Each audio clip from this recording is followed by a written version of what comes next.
Bonjour et bienvenue pour cette nouvelle vidéo sur l'atome. L'atome est représenté par son noyau et autour un nuage électronique. Une autre capsule vidéo sera consacrée à l'organisation de ces électrons dans le nuage électronique. Dans le noyau cohabitent les nucléons, qui sont différentes particules, à savoir les protons porteurs d'une charge élémentaire positive et les neutrons qui ne possèdent eux pas de charge.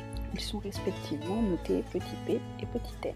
Les deux particules ont la même masse, à savoir 1,67 10 puissance moins 27 kg.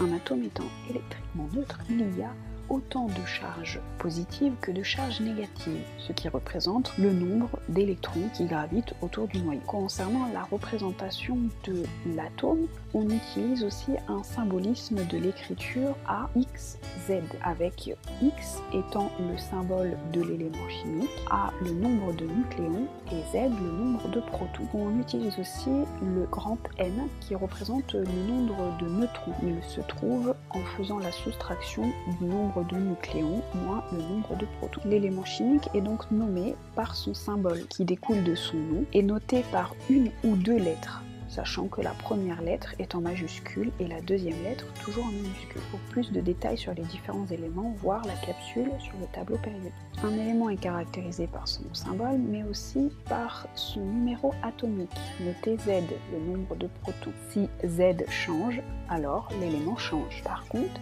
si le nombre de nucléons change, à savoir un changement de N, le nombre de neutrons, alors on va parler d'isotope. En effet, si le nombre de protons est fixe pour chaque élément, le nombre de neutrons peut varier. Par exemple, pour l'élément hydrogène, de numéro atomique Z égale 1, il peut posséder 0, 1 ou 2 neutrons. C'est le même élément, mais ils sont des isotopes de l'hydrogène.